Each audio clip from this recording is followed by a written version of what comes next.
ખેડૂતોની દિલ્હી તરફ March, 2500 tractor સાથે આગેકૂચ. સોમવારે ચંદીગઢમાં કેન્દ્રીય પ્રધાનો પિયુષ ગોયલ અને અર્જુન મુંડા સાથે ખેડૂત સંગઠનોની 5.5 કલાકની બેઠક અનિર્ણિત રહી.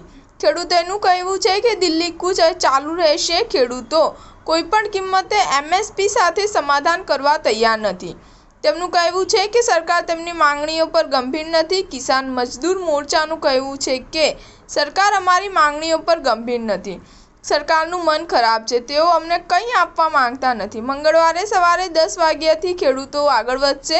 ખેડૂતોએ 16 ફેબ્રુઆરીએ ભારત બંધનું એલાન પણ આપ્યું છે. દિલ્હી પોલીસના ઇન્ટેલિજન્સ રિપોર્ટ અનુસાર 13 ફેબ્રુઆરીએ યોજાનારી દિલ્હી ચાલો માર્ચમાં લગભગ 20,000 ખેડૂતો 2500 ટ્રેક્ટરમાં દિલ્હી પહોંચી શકે છે. હરિયાણાના અનેક સરહદી વિસ્તારોમાં દેખાવકારો હાજર છે. આ વિરોધીઓ દિલ્હીમાં પ્રવેશવા માટે પણ તૈયાર છે.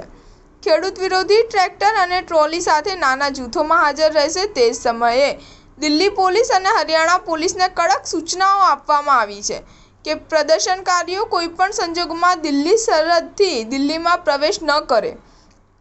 દિલ્હી પોલીસના વરિષ્ઠ અધિકારીઓ દરેક હિલચાલ પર નજર રાખી રહ્યા છે. દિલ્હીના છેલ્લા આંદોલનની અધૂરી માંગણીઓ છે, જેમ કે લખીમપુરા ખેરી હત્યા કેસમાં ન્યાય મળવો જોઈએ. અજય મિશ્રાને કેબિનેટમાંથી બરતરફ કરીને ધરપકડ કરવી જોઈએ.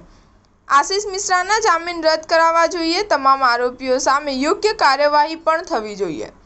બીજું છે કે કરાર મુજબ ઘાયલોને 3 લાખ રૂપિયાનું વળતર આપવું જોઈએ. દિલ્હી મોરચા સહિત દેશભરના તમામ આંદોલનો દરમિયાન નોંધાયેલા તમામ કેસો રદ થવા જોઈએ. આંદોલન દરમિયાન શહીદ થયેલા ખેડૂતો અને મજૂરોને પરિવારોને પણ વળતર અને નોકરી આપવામાં આવે.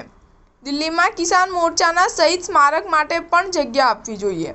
સ્ટાર ન્યૂઝ 7 હંમેશા સચ્ચાઈની સાથે.